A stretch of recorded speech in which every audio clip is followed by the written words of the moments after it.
তো আজ তাল পিঠে খেতে ইচ্ছে হলো, ভাবলাম বানাচ্ছি যখন তখন আপনাদের সঙ্গে রেসিপিটা শেয়ার করি।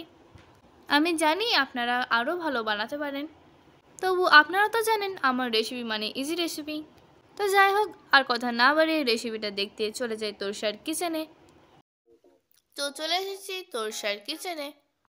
Hello friends, welcome back to my channel cook with baby Torsa and it's me Torsa. Video শুরু করার আগে আপনাদের কাছে অনুরোধ রইল, প্লিজ প্লিজ প্লিজ আমার চ্যানেলটাকে সাবস্ক্রাইব করবেন আর ফটাফট একটা লাইক দিয়ে পুরো ভিডিওটা দেখবেন। এগুলো আমার মামার বাড়ির গাছের তাল। তো প্রথমে তালগুলো ধুয়ে পরিষ্কার করে নিলাম। উপরে শক্ত খোসাটা ছাড়িয়ে নিয়ে এভাবে গ্রেট করে নিচ্ছি।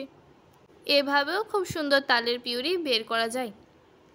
পিউরিটা বের করা হয়ে গেলে তারপর একটা বড় কড়াইয়ে নিয়ে নিলাম। এবার এটা জাল দিতে দিতে ঘন করে নেব। এবার আসি আসল কাজে। তো এখানে নিয়েছি তালের পিউরি 1 বাটি, এখানে ময়দা আছে 1 বাটি, চিনি আছে 1 বাটি। মিষ্টিটা আপনারা আপনাদের পছন্দ মতো কম বেশি করতে পারেন। অল্প একটু নারকেল গুঁড়ো ও অল্প একটু সুজি, ছোট বাটির হাফ বাটিরও কম। তো চিনিটা পাউডার করে নিচ্ছি, এটা করলে মিক্স করতে সুবিধা হবে। এই দেখেন পাউডার করা হয়ে গেছে। এবার একটা বড় বাটিতে সবগুলো নিয়ে নিচ্ছি। আপনারা চাইলে চিনি না দিয়ে এখানে গুড় ব্যবহার করতে পারেন। অবশ্য মায়ের মুখে শুনেছি আগে তাল পিঠে নাকি গুড় দিয়েই বানাতো। সাথে দিয়ে দিলাম অল্প একটু এলাচ গুঁড়ো, 1 চিমটে লবণ। লবণ দিলে মিষ্টিটা ব্যালেন্স হয়।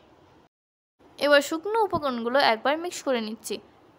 এখন তালের পিউরিটা এর মধ্যে ঢেলে দিলাম। খুব সাবধানে মিক্স করতে হবে যাতে লাম্পস না হয়ে যায়। পিউরিটা আমি ঠান্ডা করে নিয়েছিলাম। এবার এখানে নিয়েছি কুসুম গরম জল, অল্প অল্প দিয়ে একটা ব্যাটার তৈরি করে নিচ্ছি। আপনারা চাইলে দুধ দিয়েও করতে পারেন। সব জলটা একবারে ঢেলে দেবো না, কারণ ব্যাটারটা খুব পাতলা করলেও হবে না। বাই দ্য ওয়ে, এখনও পর্যন্ত যারা আমার চ্যানেলটা সাবস্ক্রাইব করেননি প্লিজ সাবস্ক্রাইব করে নেবেন। আর যারা ফেসবুক থেকে দেখছেন তারা আমার পেজটাকে ফলো করবেন। আর যারা আগে থেকেই করে রেখেছেন তাদেরকে অনেক অনেক ধন্যবাদ।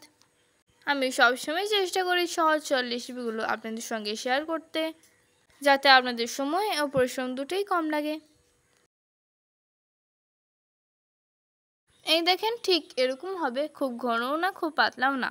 ভিডিওতে দেখে নিশ্চয়ই বুঝতে পারছেন। যেহেতু সুজি দেওয়া আছে তাই ঢাকা দিয়ে 10 মিনিট রেস্টে রাখছি। এবার গ্যাসে একটা কড়াই বসিয়েছি, দিয়ে দিলাম সাদা তেল। ফিরে এলাম 10 মিনিট পর। ব্যাটারের থিকনেসটা একদম পারফেক্ট হয়েছে।